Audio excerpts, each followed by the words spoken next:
Okay, sige, siya na muna. Okay lang yun. Sige ho. Hello, I'm Kenneth from Radar. Very quickly lang kasi I understand you're a pro student. Nasabi na rin naman niya na you prepared for about 5 and But like I was just wondering paano niyo siya ising sa schedule niyo. And very quickly, anong courses niyo? Ito lang ako. I'm very pleased that you're sa school. Sino gusto start? Thank you. Okay, Josh. I'm from BA Communications, first year, and I think balancing practice rehearsals and with theater org has been not an easy adjust, especially in the first semester. We were given block sections, so we weren't able to pick our schedule to accommodate the rehearsals a lot.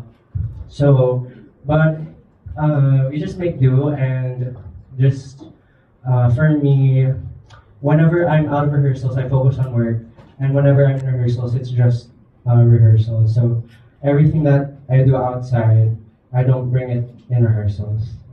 That just keeps me focused, and so that I know what to do. Yeah. Hello po, I'm third year BA Communication student, major in digital cinema.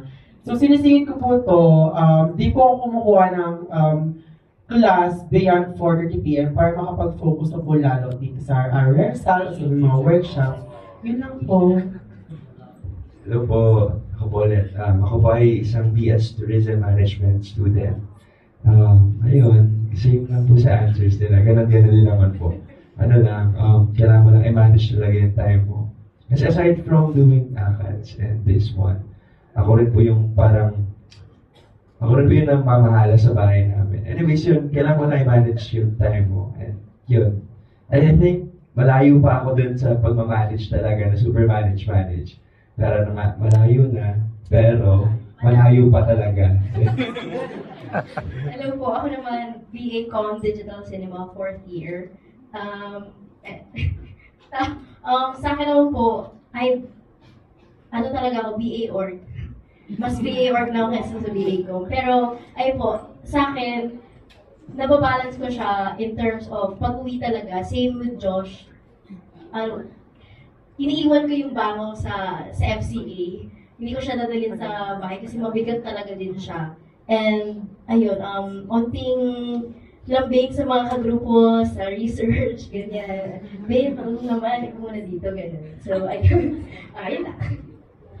Hello po, I'm third year, BA Communication Digital Cinema din po. And in terms po sa pagbabalance ng theater and sa ACADS, it's a challenge po talaga, pero personally, na-enjoy ko po kasi talaga yung trabaho ginagawa ko, kahit staff man o actor. So, yun talaga, lahat kami, sinagot namin na kung anong meron sa labas, iniiwan talaga namin siya para makapag-focus kami sa rehearsals, magawa namin yung mga kailangan namin gawin sa rehearsal, and after rehearsal, syempre, kailangan bumawi sa ACADS, and it's important na makipag-communicate sa mga groupmates, sa mga classmates, and also to have discipline din dahil ay lahat po kami dito sa FPGI scholar. So, ayun po, kailangan po talagang mag-aral ng mabuti. So, thank you po sa FCA and sa Sir Nudes, and po, thank you po. Hello, I'm Kirsten Orbegoso po, 4th year BA Com din. Kasi student artist po kami, so pagka student kami, student ACADS talaga, with proper time management lang po. Tapos pagka nagre-rehearse kami dito, we keep it professional with proper discipline para po nakafocus kami dito and magiging smooth yung mismong rehearsal. Kahit medyo konti lang yung time to prepare, basta ready yung actors, mas madali siyang gawin.